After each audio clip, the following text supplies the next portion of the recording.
I posted this TikTok video before about the removal of bike lane in Metro Manila. Because I really believe na hindi dapat nawawala yung bike lane, yung protected bike lanes in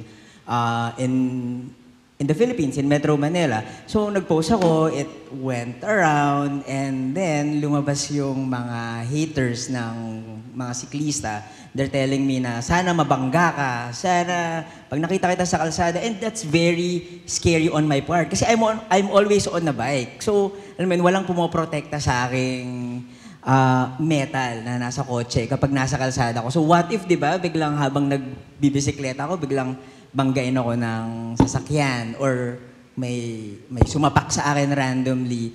So, yun yung siguro isa sa mga pinaka nakakatakot na ginawa ko for speaking up on something na I'm very passionate about for my advocacy.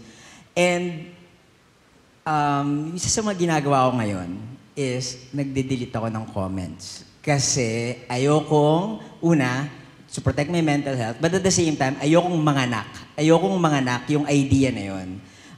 Many people, including me sometimes, while watching a video, I go to the comment section, titingnan ko, di ba, ano yung sinasabi ng mga tao. And hindi ko naiiwasan sometimes na ma-influence ako ng comments kaagad. So ako personally, at least meron akong control dun sa video ko, sa comment section na in-uploadan ko, I delete para lang hindi manganak yung bad ideals.